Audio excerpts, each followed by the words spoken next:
नकली विदेशी मद कारखाना उपरे अबकारी विभाग चढ़ाऊ। सूचना रही समय दिन 3टा समय रे हठात साही भितर को माड़ी आसिले अबकारी विभाग माड़माड़ गाड़ी। लोके किछि बुझिबा आगुरु घर आगरे गाड़ी गुड़िक रखी घर गेट खोली घर भितर को पशिगले अबकारी विभाग कर्मचारी। एहा परे चलिला खोलताड़ और हाथ रे लागिला विदेशी मद। तेबे एहा सह घरे जहा सबु थिला ताकू देखि कर्मचारी माने आश्चर्य होई गले। देखिला बेलकु पेटी पेटी नकली मदरे घर फुल हो जाइछि। जेते खोजिले सेते बाहरुछि। तेबे आठगड़ वीरकिशोरपुर मैत्री नगर ठारू पुला पुला विदेशी मद को जब्त करिछि कटक स्पेशल स्क्वाड। केंद्र गोइंदा अबकारी विभाग 2 जण संदिग्ध गाड़ी को अटकाई जांच करबा समय रे सेथिरु 54 पेटी नकली विदेशी मद जब्त करा जाई 2 जण को एबे अटक रखा जाइछि।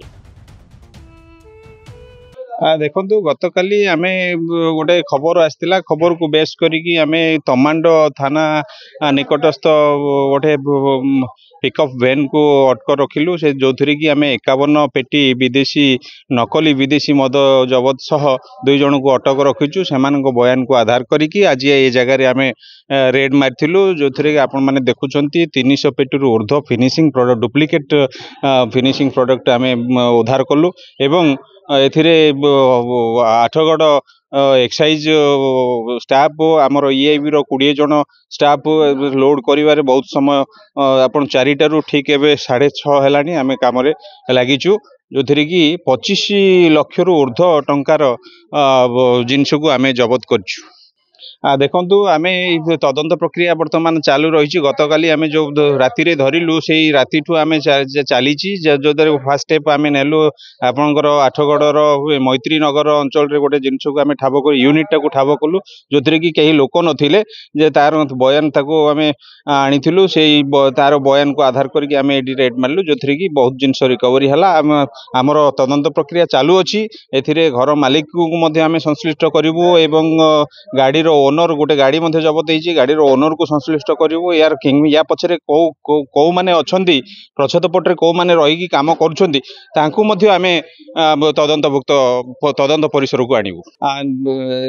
निहाती आश्चर्यजनक कथा तथापि आमर अबकारी समस्त स्टाफ काम करुछंती जी जार इनफॉरमेशन को बेस करके स्पाइक एंगेज करुछंती स्पाइक को खबर अनुसार आम यूनिट को माने डुप्लिकेट प्रस्तुति करथुवा आपण विदेशी मद कहतु कि देशी रंधा मद कहतु से सब इनफॉरमेशन को बेस करके आम काम करछु।